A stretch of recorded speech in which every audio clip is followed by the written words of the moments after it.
தமிழக வெற்றி கழகத்தின் பொறுத்தவரையில் தலைமை சரியாக இருக்கிறது, தலைமை நேர்மையாக நடைபெற வேண்டும் என்ற நோக்கம் இருக்கிறது. அதைத்தான் நம்முடைய தமிழக முதலமைச்சர் தமிழக வெற்றி கழகத்தினுடைய வெற்றி தளபதி அவர்கள் அதைத்தான் சொல்லி வருகிறார். எல்லா நிகழ்ச்சிகளும் மாவட்ட ஆட்சித்தலைவர், அதே போல காவல்துறை மாவட்ட கண்காணிப்பாளருடைய நிகழ்ச்சிகள், வனத்துறையை சார்ந்திருக்கிற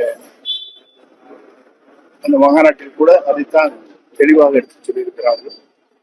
அவருடைய கொள்கை லட்சியம் உயர்வானது. ராதாகிருஷ்ணன் தன்னை ராஜினாமா பண்ண சொன்னாங்கன்னு ஒரு கேள்வி கொடுத்திருக்கிறது அரசு ஆனதுக்கு அப்புறம். அதே போல காவல்துறை எங்களை மிரட்டுறாங்க அப்படின்னா காவல்துறை தவறு செய்தவர்கள் மீது நடவடிக்கை எடுத்துக் கொண்டிருக்கிறது. இதை பொறுத்தவரையிலும் இதற்கு முன்னாலே வருவான் நம்முடைய மத்திய அரசினுடைய பிடி ஒவ்வொரு இல்லங்களிலும் சென்று ஆய்வு செய்து அதை பற்றி மாநில அரசுக்கு தொடர்பு கொண்டு ஏன் இவர் மீது வெல்த் கேஸ் போடவில்லை என்பதுதான் நம்முடைய கோரிக்கையாக இருக்கிறதே தவிர வேறு ஒன்றுமில்லை.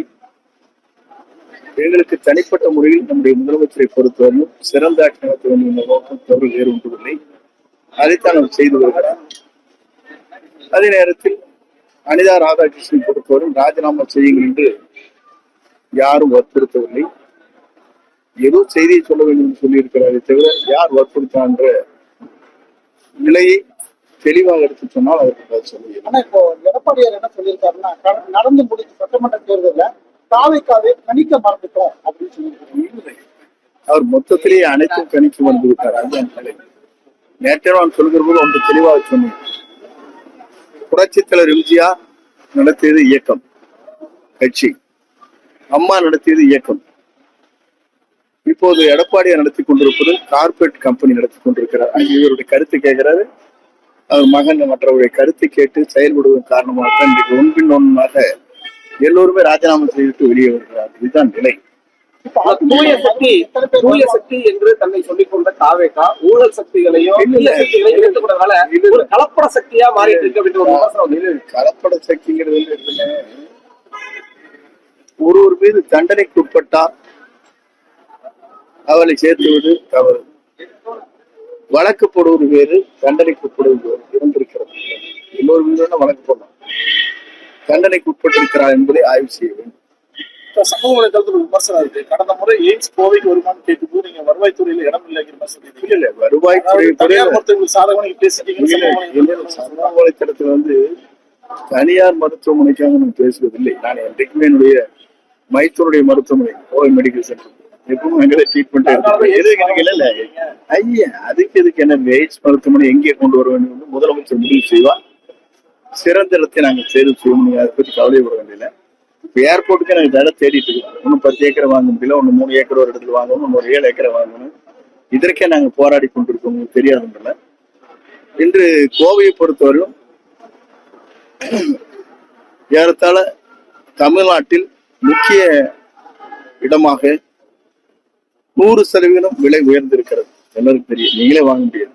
ஒரு இடத்த வாங்கினா அவனுக்கு சுலபமான காரியம் இல்லை. கோவை பொறுத்தளவு சென்னை விட கூடுதலாக ஆகுது. இங்க இடம் வேணும், 100 ஏக்கர் வேணும். அதற்கு எங்கே இருக்கிறது என்பதை நாங்கள் ஆய்வு செய்து கொண்டிருக்கிறோம். இங்கே வராதுன்னு சொல்லலாம். இடத்தை தேடிக்கொண்டிருக்கோம்னு சொன்னா இடத்தை சில இடத்துல நாங்கள் எந்தெந்த இடத்துக்கு கொண்டு வரலாம் என்பதை ஆய்வு செய்யணும். அருகாமல் இருந்தால் தான் முடியும். ஏர்போர்ட்டோ ரயில்வே ஸ்டேஷனோ இருந்தால் மட்டும்தான் அது வெற்றிகரமாக முடிக்க முடியும்.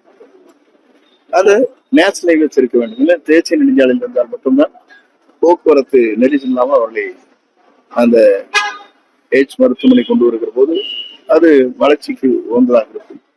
நாங்களும் சில இடங்களை பார்த்துக் கொண்டிருக்கிறோம். நம்முடைய மக்கள் நல்வாழ்வுத்துறை அமைச்சர் அவர்களும் அதை ஆய்வு செய்து கொண்டிருக்கிறார்கள்.